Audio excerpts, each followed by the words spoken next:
Hello, Radhe Radhe everyone. So आज हम पढ़ेंगे क्लास 9 का chapter number 5, that is the fundamental unit of life. So while examining a thin slice of cork, Robert Hooke saw that the cork resembled the structure of an honeycomb consisting of many little compartments. So Robert Hooke करके एक scientist हैं, उन्होंने Kock cell में देखा कि उसमें काफ़ी सारे हनीकॉम्ब स्ट्रक्चर जैसे और काफ़ी ज़्यादा लिटिल कंपार्टमेंट्स है, काफ़ी ज़्यादा। कॉक is a substance which come from the bark of a tree. जो हमारा कॉक होता है वो बार्क ऑफ द ट्री से हमें ऑब्टेन होता है। This was in the year 1665 when hook made this chance observation through a self design microscope, जिसे उन्होंने ऑब्जर्व किया था खुद के बनाए हुए माइक्रोस्कोप से। Robert Hooke call this boxes cells, उन्होंने इसे नेम किया cell. Cell is a Latin word for a little room, उसका मीनिंग होता है little room. This may seem to be very small and insignificant incident, but it is very important in the history of the science. ये काफ़ी important हो गया हमारे history of science में cell की discovery. This was the very first time that someone had observed that living things appear to consist of separate units. The use of the word cell to describe this unit is being used till this day in biology. आज भी हम cell के term हम use करते हैं। सो हमारा अगला topic है what are living organisms are made up of. So अब हम यहाँ देखेंगे कि what do we observe as we look through the lenses? Can we draw the structure that we are able to see through the microscope on an observation sheet? Does it look like? So ये हमारा ये cell of an onion peel है। इसमें यहाँ पे ये आप देख सकते हैं सेल बना हुआ है और ये हमारे न्यूक्लियस है। सो अगले पेज पे हम देखते हैं। We can try preparing temporary mounts of peel of onion of different sizes. हम टेम्परेरी माउंट्स हम प्रिपेयर कर सकते हैं खुद से of peel of onion of different sizes के हम बना सकते हैं। What do we observe? Do we see similar structure और डिफरेंट स्ट्रक्चर? सो हम ये आगे देखेंगे। What are these structures? So these structure look similar to each other. ये स्ट्रक्चर होते हैं इनके काफ़ी काइंड ऑफ सिमिलर दिखते हैं। Together they form a big structure like an onion bulb. और ये सब मिल के मतलब जितने भी सिमिलर स्ट्रक्चर है मिल के एक अनियन बल्ब फॉर्म करते हैं।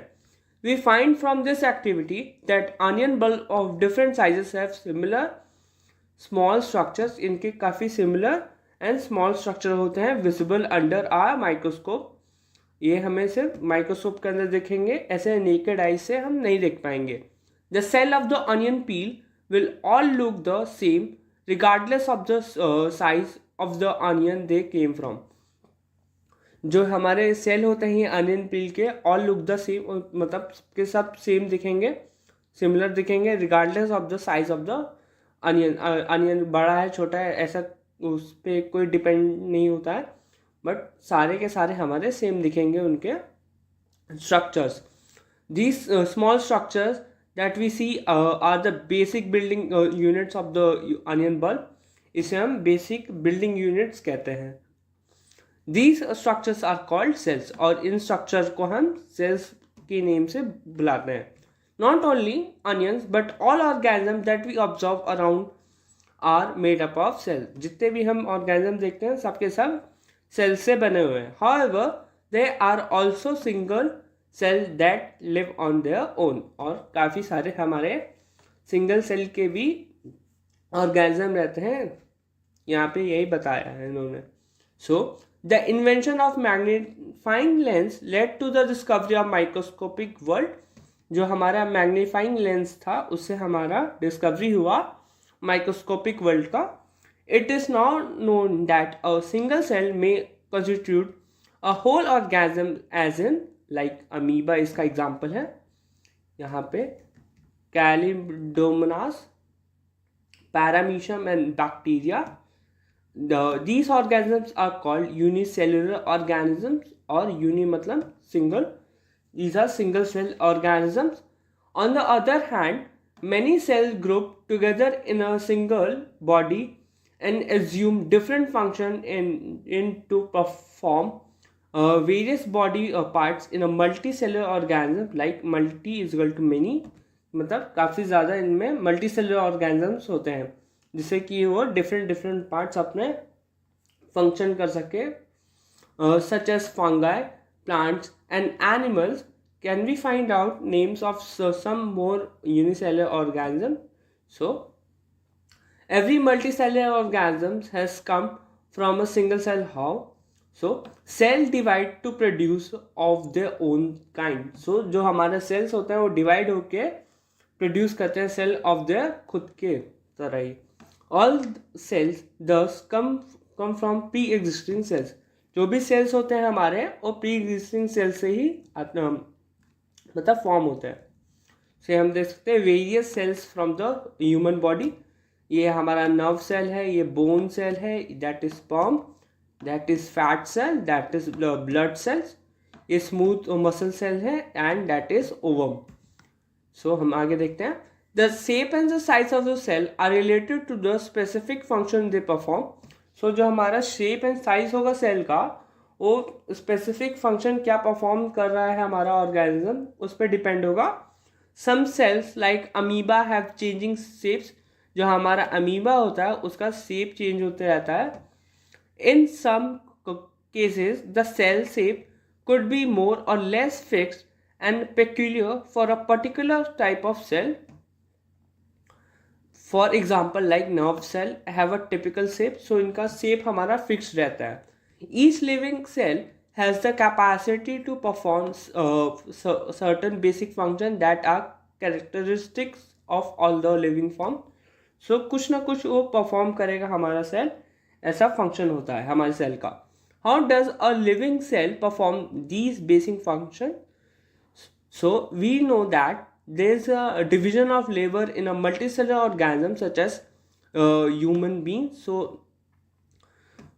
हमारे जो भी काम होते हैं जो बांट दिए जाते हैं, मतलब कि हमारे लाइक हैंड्स के सेल्स का कुछ और काम होता है एंड हमारे माउथ के सेल्स के कुछ और काम होता है. ऐसे ही डिवीजन ऑफ लेबर हो जाता है.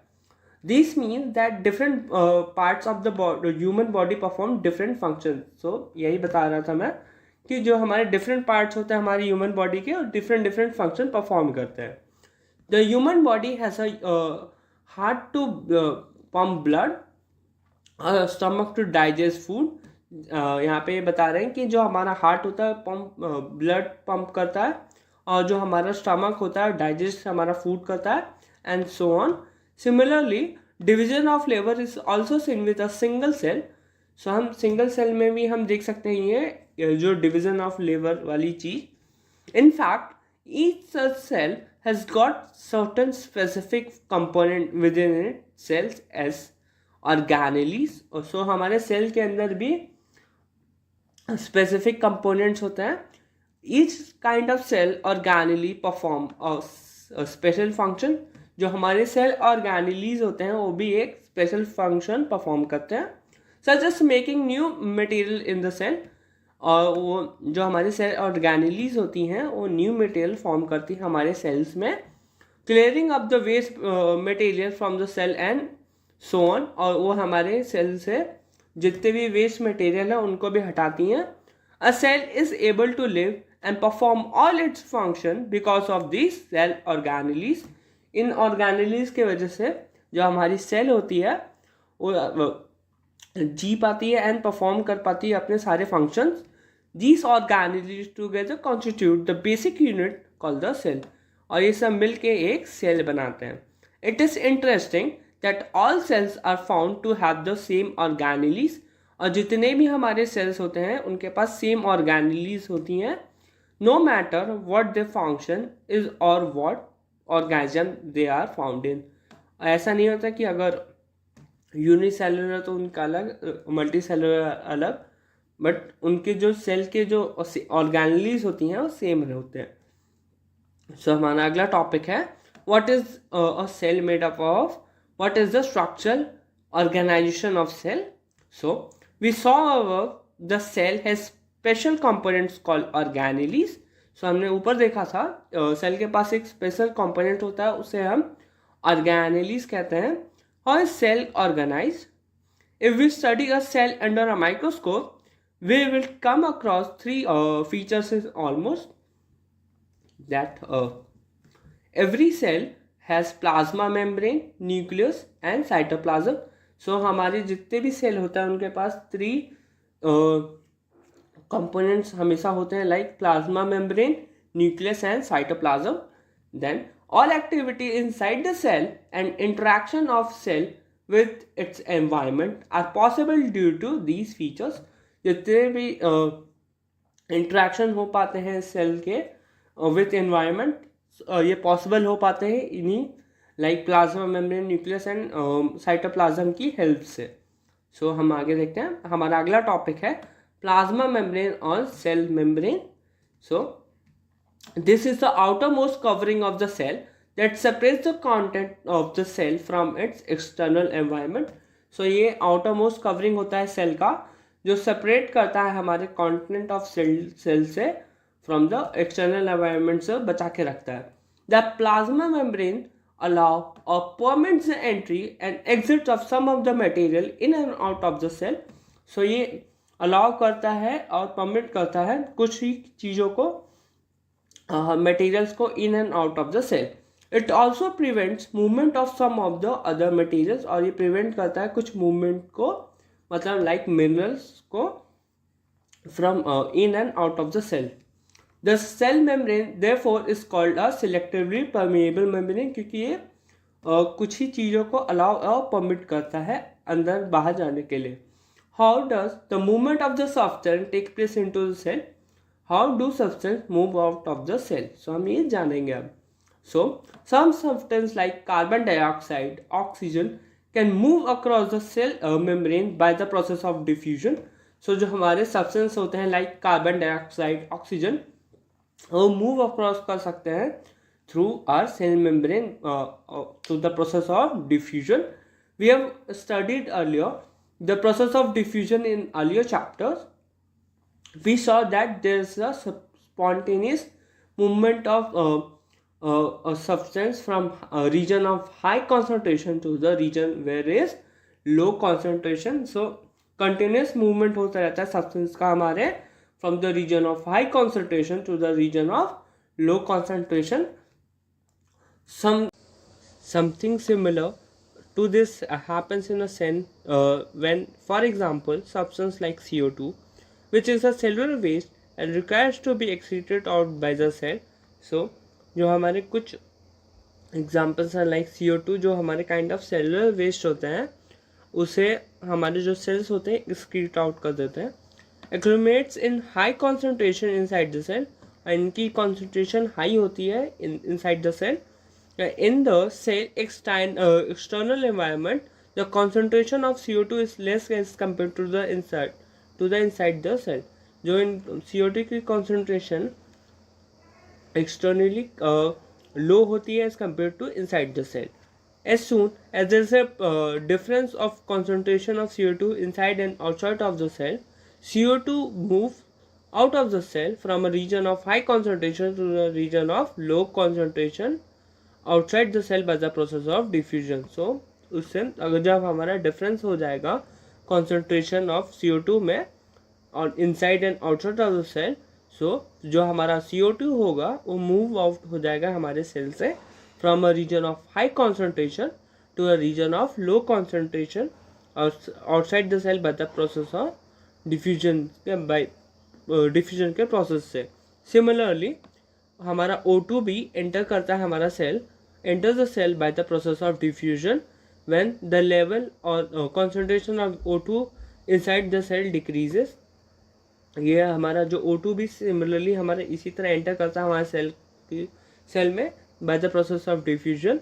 और जब हमारे लेवल और कॉन्सेंट्रेशन हमारे O2 का इनसाइड द सेल डिक्रीज हो जाएगा, so this diffusion plays an important role in gases exchange between the cell as well as the cell and its external environment.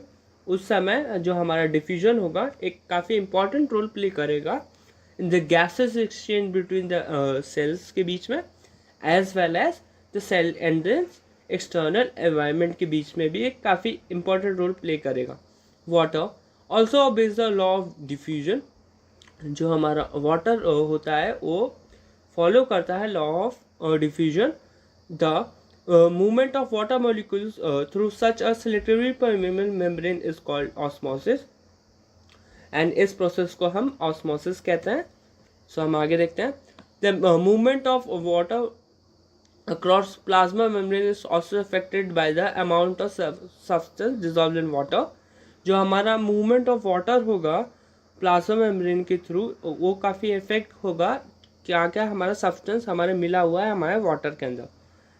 Thus, osmosis is a net diffusion of water across a selectively permeable membrane towards a higher concentration। So, osmosis a kind of net diffusion होता है, net diffusion of water होता है through of selectively permeable membrane, मतलब कुछ ही चीज़ों को अंदर से बाहर, बाहर से अंदर ऐसे जाने देता है towards a higher solute concentration, from high concentration to low concentration। What will happen if we put an animal cell or a plant cell into a solution of sugar or a salt in water? So, one of the following three things could happen। इनमें से कोई एक चीज़ मतलब तीन चीज़ हो सकती है इनमें से। If the medium surrounding the cell has a higher concentration than the cell, meaning the outside solution is very dilute, the cell will gain water by the osmosis। Such a solution is known as hypotonic। इसमें जो हमारा medium होगा surrounding the cell है ज़्यादा, उसका concentration काफ़ी ज़्यादा रहेगा, हाई वाटर कॉन्सेंट्रेशन। इससे हमारा जो सेल होगा वो गेन वाटर करेगा ज़्यादा as compare to lose water, मतलब वाटर ज़्यादा लूज नहीं करेगा, गेन ही करेगा ज़्यादा। Water molecules are free to pass across the cell membrane in both direction. इसमें जो हमारा सेल होगा उसमें आराम से पास हो सकता है हमारा water from both the side, from both the direction, but the more water will come into the cell then will leave. इसमें ज़्यादा वाटर गेन करेगा हमारा सेल एज कम्पेयर टू मतलब पानी को लीव करने की जगह। The net overall result is that the water enters the cell is slightly to swell up. इसमें जो हमारा जो सेल होगा स्वेल अप करेगा, फूल जाएगा। इफ सेकेंड पॉइंट है if the medium is exactly the same water concentration as the cell। इसमें हमारा सेकेंड पॉइंट ये कह रहा है कि हमारा जो मीडियम है एग्जैक्टली सेम हो जाए as the same as the water concentration as the cell की जितना भी कॉन्सेंट्रेशन सेल का है उतना ही हमारा कॉन्सेंट्रेशन मीडियम का भी हो जाए।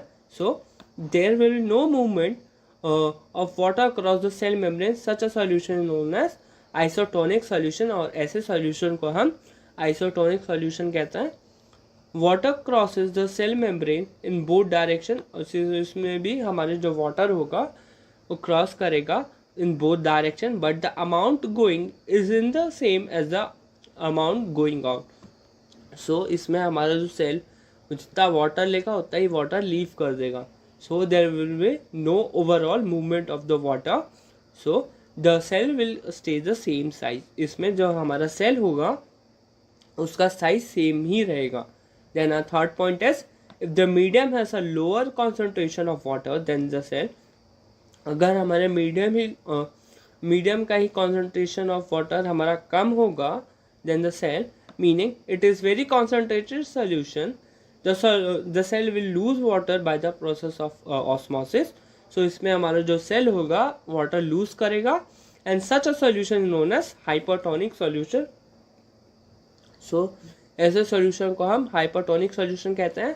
Again water crosses the membrane in both direction. इसमें भी हमारे जो वाटर होगा क्रॉस करेगा in both direction, but this time more water will leave the cell then the enter it. इसमें हमारा जो सेल में हमारा जो वाटर होगा वो वाटर हमारा ज़्यादा लीव हो जाएगा as compare to enter it. Therefore the cell will shrink. इसमें हम जो सेल होगा सिकुड़ जाएगा।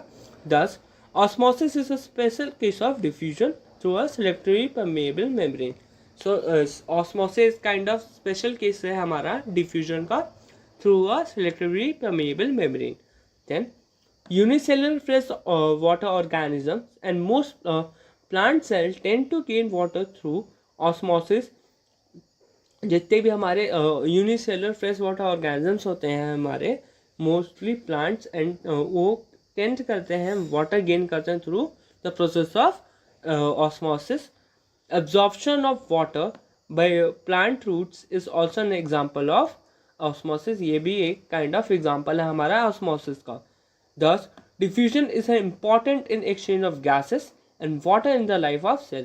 जो हमारा diffusion एक काफ़ी important हो जाता है in exchange of gases में and water in the life of the cell. In addition to this, the cell also obtain nutrition and nutrition from environment. So cell हमारा gain करता है nutrition from environment. Different molecules move in and out of the cell through a type of transport requiring use of energy. So जो हमारे molecules होते हैं in and out होते हैं हमारे सेल के through a type of transport requiring use of, जितना भी हमारे एनर्जी चाहिए होगा हमारे सेल को उतना वो लेगा, और उसे अगर एक्सक्रीट आउट करना होगा तो अब अपने सेल से बाहर निकाल देगा, एक्सक्रीट आउट कर देगा. The plasma membrane is flexible and is made up of organic molecules called lipids and proteins. जो हमारा प्लाज्मा मेम्ब्रेन होता है वो हमारे बना होता है lipids and proteins से. However, we can observe the structure of the plasma membrane only through electron microscope. So हम जो प्लाज्मा मेम्ब्रेन का स्ट्रक्चर है हमसे इलेक्ट्रॉन माइक्रोस्कोप से ही देख सकते हैं. Then the flexibility of the cell membrane also enables the cell to engulf in food and other material from the external environment. So जो फ्लेक्सिबिलिटी प्रोवाइड करता है हमारा सेल मेम्ब्रेन, उससे हम जो हमारे सेल होते हैं वो फूड को अंदर ले लेते हैं अंदर, and other material from the external environment से हम अपना फूड इनगल्फ करते हैं. Such process known as endocytosis, और ऐसे प्रोसेस को हम एंडोसाइटोसिस कहते हैं. Amoeba acquires its food through such process, और एमीबा इसी प्रोसेस से अपना फूड एक्वायर करता है. Then our next topic is cell wall. Then plant cell, in addition to the plasma membrane, have another rigid outer covering that is called as cell wall. इसमें plant cell में एक और हमारी layer होती है, another rigid outer layer, उसे हम cell wall कहते हैं. The cell wall lies outside the plasma membrane. जो cell wall होती है हमारी वो आउटसाइड द प्लाज्मा मेम्ब्रेन की होती है. The plant cell wall is mainly compose of cellulose. जो हमारा प्लांट सेल का सेल वॉल होता है वो मेनली कंपोज होता है हमारे सेल्यूलोज से. The cellulose is a complex substance and provide structural strength to the plant. जो सेल्यूलोज होता है हमारा एक काइंड ऑफ कॉम्प्लेक्स स्ट्रक्चर होता है हमारा, और ये हमारे प्लांट्स को स्ट्रक्चरल एंड स्ट्रेंथ प्रोवाइड करता है. When a living plant cell loses water through osmosis, there is a shrinkage of water or contraction of content of the cell away from the cell wall. So जब हमारा plant lose water करता है through the process of osmosis, so plant हमारा सिकुड़ जाता है और contraction of content of the cell away from the cell wall. This phenomena is known as plasmolysis, और इस process को हम plasmolysis बोलते हैं. We can observe this phenomena by performing the following activities. So हम यहाँ से देखते हैं. What do we infer from this activity? It appears that only living cells and not dead cells are able to absorb the water by the osmosis. इस activity से हमें यह मालूम चलता है कि सिर्फ only living cells he and not dead cells are able to absorb the water by the osmosis. तो हम आगे देखते हैं. Cell walls permits the cell of a plant, fungi and bacteria to withstand very volatile or hypotonic external media without bursting. So cell wall एक permit करता है हमारे cells, fungi और बैक्टीरिया को, जिससे कि वो काफ़ी volatile, मतलब इसमें हमारा जो कॉन्सेंट्रेशन है वाटर का काफ़ी ज़्यादा रहता है और हमारा सेल स्वेल अप करता है, मतलब फूल जाता है. एक्सटर्नल मीडिया विदाउट बर्स्टिंग, फटता नहीं है. In such media the cell tend to take up water by osmosis. इसमें हमारा जो सेल होगा वाटर लेगा. The cell swell building up pressure against the cell wall. इसमें हमारा सेल फूल जाएगा और उसमें प्रेशर लगेगा हमारे सेल वॉल पे. The wall exert an equal pressure against the solar cell, और वॉल्स पे हमारा उतना ही प्रेशर लगेगा जितना पूरे सेल पे लग रहा है हमारे. Because of the wall such cells can withstand much greater changes in the surrounding medium than the animal cell. So हम अगला टॉपिक देखते हैं हम न्यूक्लियस.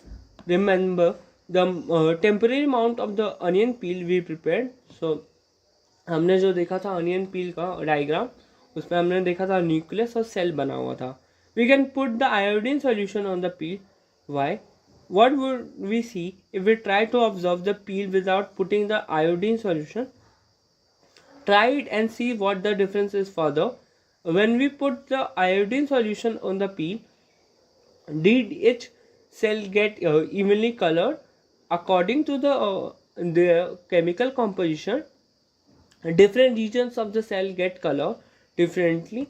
So जो इसमें हमारे जो डिफरेंट केमिकल कॉम्पोजिशन होते हैं और उनके डिफरेंट रीजन्स होते हैं हमारे सेल्स के, और डिफरेंट कलर दिखाते हैं. Some region appear darker than the other regions. कुछ रीजन्स हमारे डार्क कलर दिखाते हैं और देन अदर रीजन्स के कंपैरिजन में. Apart from iodine solution we can also use saffron solution or methylene blue solution to stain the cell. So इसमें हम saffron solution का यूज़ भी कर सकते हैं एंड मिथाइलिन ब्लू सॉल्यूशन का भी यूज़ कर सकते हैं to stain the cells. We observe cells from an onion. Let us now observe cells from our own body. So हम यहाँ से देखते हैं the nucleus has a double layer covering called nuclear membrane. So हमारा nucleus होता है एक kind of double layer covering होता है, उसको हम न्यूक्लियर मेम्ब्रेन कहते हैं. The nuclear membrane has pores which allow the transfer of material from inside the nucleus to its outside, that is to the cytoplasm, which we'll talk about in this section. So जो हमारे nuclear membrane में उसमें pores होते हैं जिससे allow होता है हमारा transfer of material from inside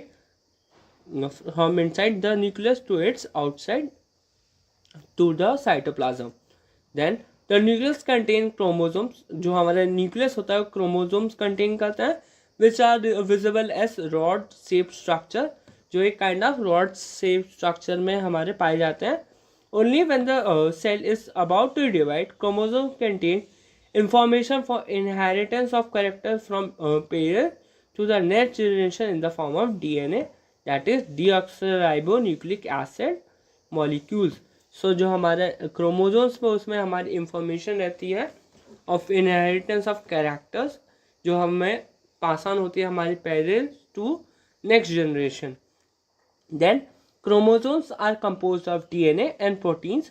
जो हमारे क्रोमोसोम्स होते हैं वो composed of DNA and proteins होते हैं. DNA molecules contain the information necessary for constructing and organizing cells. जो हमारे DNA मॉलिक्यूल्स होते हैं वो इंफॉर्मेशन नेसेसरी फॉर जो कंस्ट्रक्ट एंड ऑर्गेनाइजिंग सेल्स के लिए होते हैं, काफ़ी important. Functional segment of DNA are called genes. जो फंक्शनल सेगमेंट्स होते हैं हमारे DNA के उसे हम जीन्स कहते हैं. In a cell which is not dividing, this DNA is present as a part of a chromatin material. Then chromatin material is a visible and entangle mass of thread like structure. जो हमारा chromatin material होता है एक kind of visible और एक entangle मास होता है like जो धागा नहीं होता थ्रेड, उस तरह का स्ट्रक्चर होता है. Whenever the cell is about to divide the chromatin material get organize into chromosome. जो हमारे क्रोमेटिन मटेरियल्स होते हैं वो ऑर्गेनाइज हो जाते हैं as an chromosome. The nucleus plays a central role in a cellular reproduction. The process by which a single cell divides and forms into two cells, it is also playing a crucial part along with the environment in determining the cell will develop and what it will form, exhibit a majority by directing the chemical activities of the cell. So जो हमारा nucleus होता है काफ़ी central role play करता है in cellular reproduction में. The process by which a single cell, जो हमारा सिंगल सेल वो डिवाइड हो जाएगा एंड फॉर्म कर लेगा two new cells. It also plays a crucial part along with the environment. ये हमारा एक और क्रूशल पार्ट प्ले करता है विद एनवायरनमेंट के साथ भी, in determining the way the cell will develop and what form it will exhibit at maturity by directing the chemical activities of the cell. So हम आगे देखते हैं. In some organism like bacteria, the nuclear regions of the cell may be purely defined due to absence of nuclear membrane. So जो हमारे कुछ organisms होते हैं like bacteria, उसमें हमारा जो न्यूक्लियर रीजन है काफ़ी पुअरली डिफाइन होता है और एब्सेंस भी होता है क्योंकि उसमें हमारा न्यूक्लियर मेम्ब्रेन नहीं होता है. Such an undefined nuclear region containing only nucleic acid is called nuclide.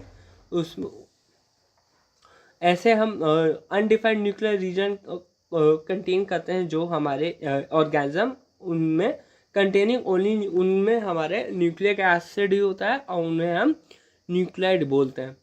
Such organism whose cell lacks nuclear membrane are called prokaryotes.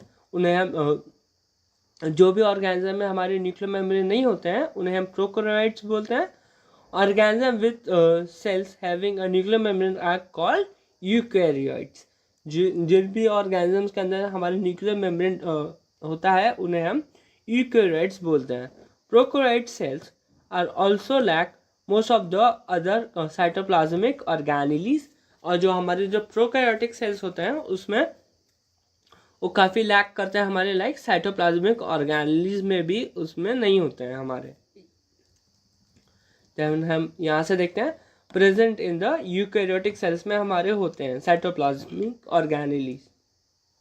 Many of the function of the such organelles also perform by poorly organise parts of the cytoplasm. So इसमें हमारे जो भी organelles होते हैं उसे perform करना पड़ता है पुअरली ऑर्गेनाइज पार्ट्स जो भी हमारे होते हैं साइटोप्लाज्म को ही परफॉर्म करना पड़ता है. मतलब पुअरली जो भी हमारे पुअरली ऑर्गेनाइज पार्ट्स होते हैं हमारे साइटोप्लाज्म के अंदर. The chlorophyll in photosynthetic prokaryotic bacteria is associated with membranes vesicle bag like structure but not with plastids as in eukaryotic cells. Then हम अगला टॉपिक हम देखते हैं that is cytoplasm. When we look at the temporary mounts of the onion peel, well as human cheek cells, we can see a large region of each cell are enclosed by the cell membrane. So हम देखते हैं कि हमारा जो काफ़ी large region होता है वो कवर रहता है बाय एनक्लोज रहता है मतलब by the cell membrane. This region takes up the very little strain and it is also called cytoplasm. So हमारा जो साइटोप्लाज्म एक काइंड ऑफ फ्लूइड कंटेंट होता है inside the plasma membrane. So it also contain many specialised organelles. इसके अंदर काफ़ी सारे specialised organelles हमें मिलती हैं. Each of this organelle perform a specific function of the cell. और ये जो हमारे सेल ऑर्गेनेलीज होती हैं स्पेसिफिक फंक्शन परफॉर्म करती हैं for the cell. So cell organelles are enclose by the cell membrane. In prokaryotic beside the absence of defined nuclear region. So जो हमारे प्रोकैरियोटिक सेल्स होते हैं हमने पढ़ा था अभी उनमें हमारा न्यूक्लियर रीजन नहीं होता है. The membrane bound organelles are also absent. इनमें हमारे जो membrane bound organelles होती हैं वो भी absent होती हैं. On the other hand, the eukaryotic cells have nuclear region as well as membrane enclosed organelles हमें मिलती हैं in the eukaryotic cells. The significance of membrane can be illustrated with the example of viruses. इसे हम समझा सकते हैं अपने by the example of viruses का example लेके. Viruses lack any membrane and hence do not show characteristics of life until they enter the living body and use its cell machinery to multiply. So viruses as हम dead cells ही मानते हैं but जब वो किसी living organism में अगर वो enter कर जाती हैं तो फिर वो ऐसा kind of host act करती हैं और फिर उस समय हम उन्हें लिविंग लिविंग की तरह हम ट्रीट करते हैं कि लाइक हमारा जो कोविड है कोविड। सो फिर हमारा अगला टॉपिक है that is cell organelles. So every cell has a membrane around it to keep its content separate from the external environment. So हर एक सेल के पास एक काइंड ऑफ मेम्ब्रेन होता है around to keep it content separate करने के लिए from its external environment. Then large and complex cells including cells from multicellular organism need a lot of chemical activity to support their complicated structure and function. So जो भी हमारे large और complex cells होते हैं including from multicellular organism के, उनमें काफ़ी सारी केमिकल एक्टिविटीज़ होती हैं to support their complicated structure and function. Then to keep this activity of different kind separate from each other the cell use membrane bound little structure, जिससे कि separate कर सकें from each other. The cell use membrane bound little structure use करती है हमारी ये cells और organelles within themself. This is one of the feature of eukaryotic cells that distinguish from prokaryotic cells. ये kind of distinguish feature होता है हमारा eukaryotic cells from eukaryotic cells that distinguish from the prokaryotic cells. Some of these organelles are visible only with an electron microscope. जो कुछ हमारी जो cell organelles होती हैं सिर्फ हमें इलेक्ट्रॉन माइक्रोस्कोप में ही हमें दिखती हैं। We have talk about nucleus in the previous section. हमने न्यूक्लियस की बात की अभी प्रीवियस सेक्शन में। हमने some important examples of cell organelles which we discuss now are endoplasmic reticulum, Golgi apparatus, lysosomes, mitochondria, plastids. They are important because they carry out some very crucial functions in cells. So ये हमारे cell organelles हैं like endoplasmic reticulum, Golgi apparatus, lysosomes, mitochondria, plastids। और ये काफ़ी important होते हैं क्योंकि ये कैरी आउट करते हैं कुछ very important functions in our cells. Then हम आगे देखेंगे यहाँ से। Then first topic is endoplasmic reticulum. Then the endoplasmic reticulum is a large network of membrane bound tubes and sheets। जो हमारे एंडोप्लाज्मिक रेटिकुलम होते हैं kind of large network of membrane bound tubes होती हैं एंड शीट्स के form में हमें मिलती है। It looks like a long tubules और अ राउंड और ऑब्लॉन्ग बैग्स वेसिकल्स के फॉर्म से हमें मिलती हैं ये। The ER is similar in structure to the plasma membrane. जो हमारा एंडोप्लाज्मिक रेटिकुलम है वो सेम होता है एज कम्पेयर टू द, मतलब उसका स्ट्रक्चर सेम होता है as compare to the plasma membrane. There are two types of ER. One is R that is rough endoplasmic reticulum and S that is smooth endoplasmic reticulum. जो हमारा R होता है looks rough under a microscope because it has particles called ribosome attach to it. जो हमारे R होते हैं that is rough endoplasmic reticulum, उनके particles rough इस तरह दिखते हैं क्योंकि उनमें राइबोसोम्स अटैच होते हैं उनके सरफेस पे। The ribosomes which are present in all active cells are the sites of protein manufacture. इससे जो हमारे राइबोसोम से हमारे प्रोटीन मैन्युफैक्चरिंग में काफ़ी हेल्प होती है। The manufactured protein are then send to the various places in the cell depending on their needs. और ये जो भी हमारे जो प्रोटीन्स होते हैं सेंड की जाती हैं टू वेरियस सेल्स जितने भी उन सेल्स की नीड होती है using the ER, using the endoplasmic reticulum. The SER helps in the manufacture of fat molecules और lipids important for cell function. जो हमारा स्मूथ एंडोप्लाज्मिक रेटिकुलम है वो हमें हेल्प करता है मैन्युफैक्चर ऑफ फैट मॉलिक्यूल्स में हमारे और लिपिड्स में, और इम्पोर्टेंट फॉर द उस सेल फंक्शन में भी काफ़ी इंपॉर्टेंट होता है। Some of this protein and lipids help in the building the cell membrane. और ये कुछ हमारे जो प्रोटीन और लिपिड्स होते हैं वो हेल्प करते हैं हमारे सेल को बनाने में, सेल के मेम्ब्रेन को बनाने में। This process is known as membrane biogenesis.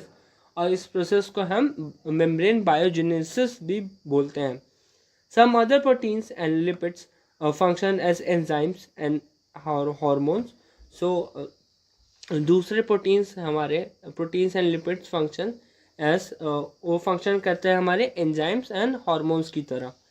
Although ER varies greatly in appearance in different cells, it always forms a network system.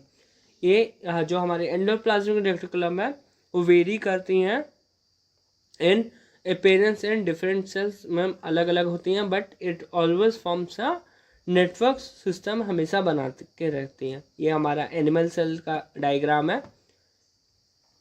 Thus, one of the ER is to serve channels for the transport of materials, especially proteins, between various regions of the cytoplasm or between the cytoplasm and the nucleus. So, एक function होता है हमारे ER का endoplasmic reticulum का to serve as a channel for the transport of material, specially proteins पहुँचाना between regions of the cytoplasm तक और between the cytoplasm and the nucleus. Then the ER also functions as a cytoplasmic framework providing a surface. So ये kind of इसका एक और function होता है, ये cytoplasmic framework बनाता है providing a surface for biochemical activities of cell. So जिससे कि वो biochemical activities कर सके. In the liver cells group of animals called vertebrates, जो हम chapter number 7 में देखेंगे, ACR plays a crucial role in detoxify many poisons and drugs. जो हमारा ACR होता है that is smooth endoplasmic reticulum, वो काफ़ी important role crucial role play करता है इन डिटॉक्सीफाई मतलब नलीफाई करने के लिए मैनी पॉइजन्स एंड ड्रग्स में. ये हमारा प्लांट सेल का डायग्राम है. Then next topic is that is Golgi apparatus. ये हमारा अगला टॉपिक है. Then The Golgi apparatus was described by the Camille Golgi. ये साइंटिस्ट ने पहले डिस्क्राइब किया था ये Golgi apparatus को. Consists of system of membrane bound vesicle, that is flat and vesicle होते हैं इसके, membrane bound vesicles होती है इसके, arrange approximately parallel to each other in stacks called systems. ये kind of पैरेलली रहती हैं और इन स्टैक्स मतलब एक जगह एक, और इसे हम सिस्टम्स कहते हैं. This membrane often have connection with the membrane of ER and therefore constitute another portion of complex cellular membrane system.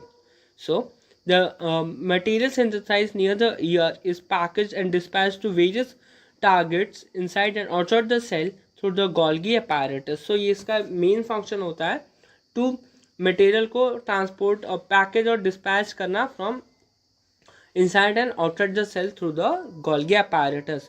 Its function include the storage, modification and packaging of production in vesicles. इसका जो function होता है storage करना, modification करना, packaging करना product the vesicles. In some cases complex sugar may be made from the simple sugar in the Golgi apparatus. जो हमारा complex sugar होता है will be made, जो complex sugar को simple sugar में convert कर देता है. The Golgi apparatus is also involved in the formation of lysosomes. जो Golgi apparatus होता है वो involve होता है हमारे formation of lysosomes में भी. Then हम यहाँ से देखते हैं हमारा अगला टॉपिक है that is lysosomes. Structurally lysosomes are membrane bound sacs filled with digestive enzymes. So ये kind of membrane bound sacs होती हैं हमारी, इसमें हमारे डाइजेस्टिव एंजाइम्स हमें पाए जाते हैं. These enzymes are made by the RER.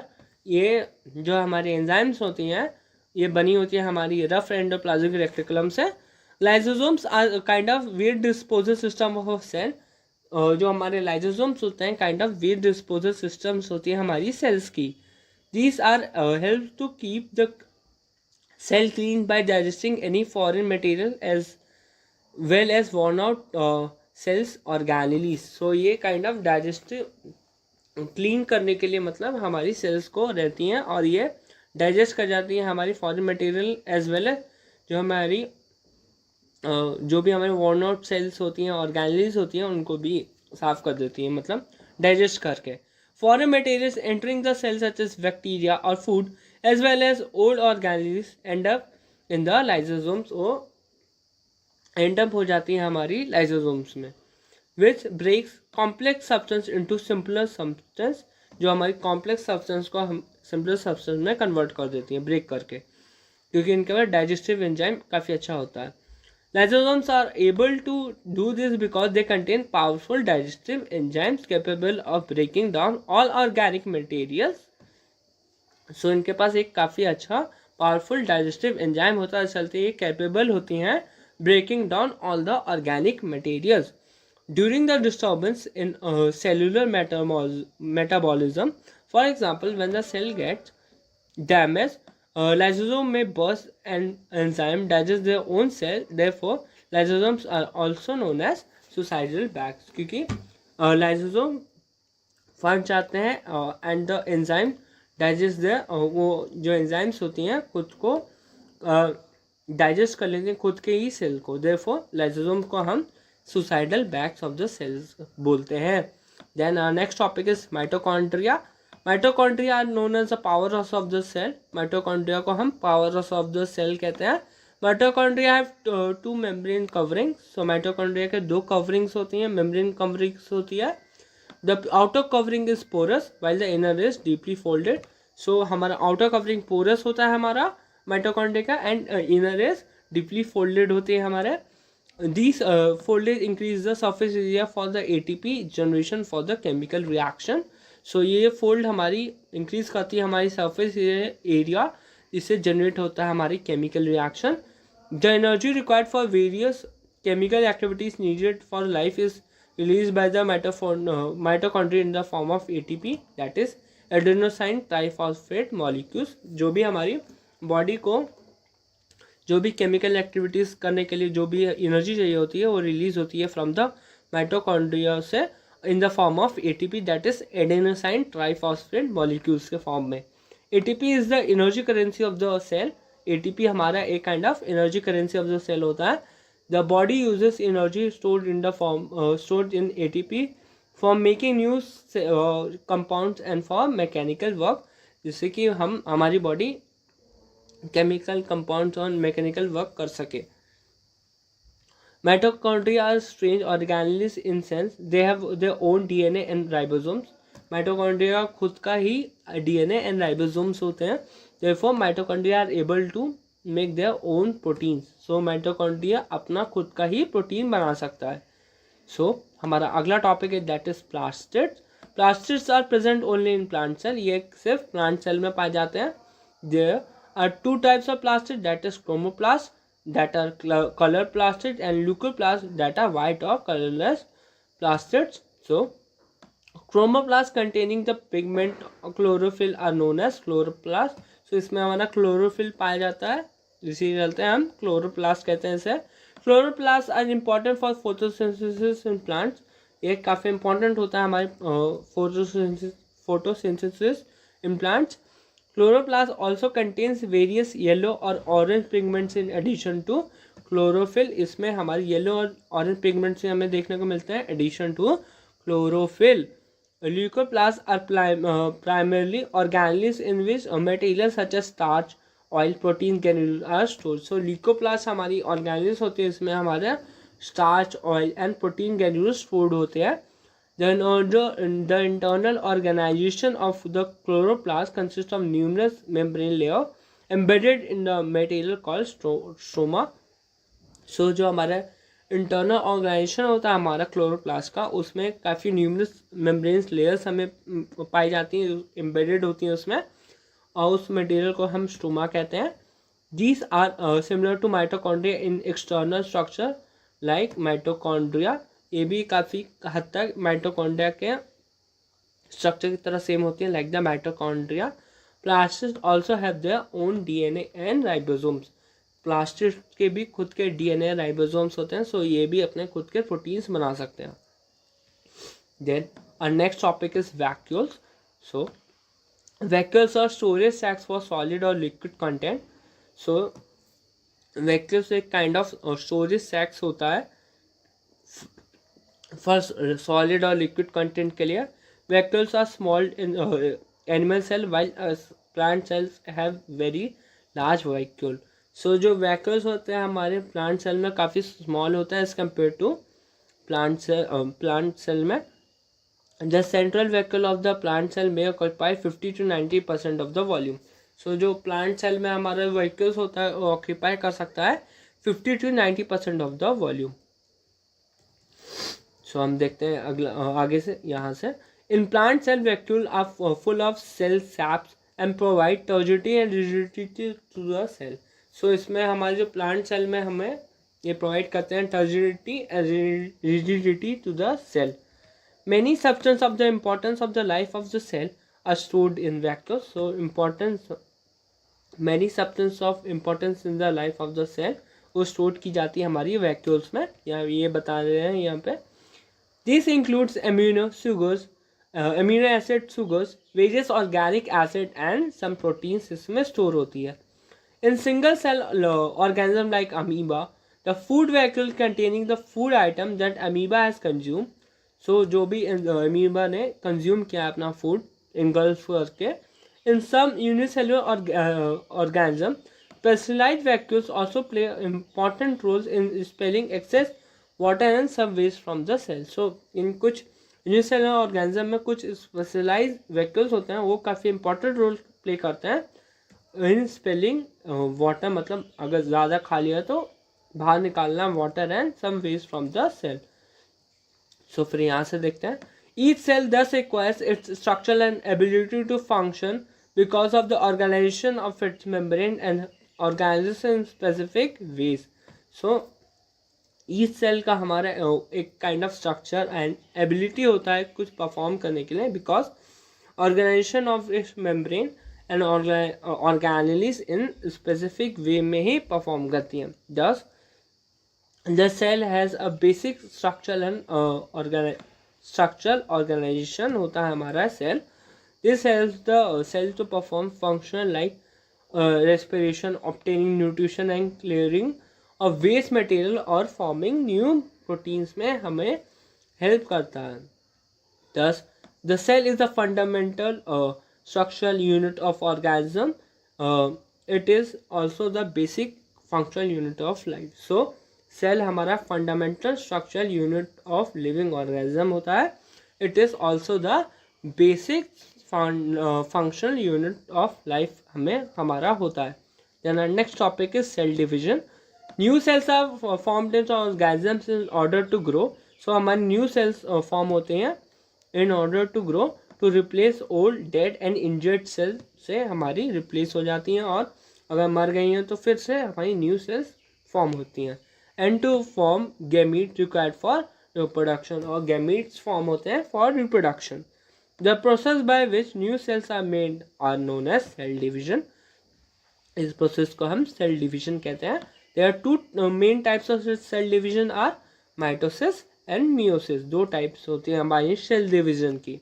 The process of cell division by which most of the cell divide for growth is called mitosis. जो मोस्टली हमारी जो सेल्स होती हैं डिवाइड होती हैं ग्रोथ के लिए that is for called mitosis. In the process of each cell called mother cell then divide to form two identical daughter cells. The daughter cells इसमें हमारी दो डॉटर सेल्स फॉर्म होती हैं. The daughter cells have the same number of chromosomes as the mother cell. इसमें हमारी जो भी हमारी जो डॉटर सेल्स होती हैं उनके पास सेम नंबर ऑफ क्रोमोसोम्स होती है जितने हमारा जो मदर सेल के पास होता है. It helps in the growth and repair of the tissue in organism. ये हेल्प करती है हमारी ग्रोथ और repair of tissues in organism में. Then specific cells of reproductive organs और tissue in animal and plant to divide gametes which after fertilisation give rise to offering. So then हम यहाँ से देखते हैं they divide by different process called meiosis. So ये यहाँ पे ये डिफरेंट प्रोसेस से डिवाइड होते हैं. This involves two consecutive division. When a cell divide by meiosis it produces 4 new cells instead of 2। यहाँ पे 4 न्यू डॉटर सेल्स फॉर्म होती हैं। The new cells one have half the number of chromosome than the other of mother cells. So इसमें एक जो sales होती हैं हमारी डॉटर सेल, उसके पास हाफ ऑफ नंबर ऑफ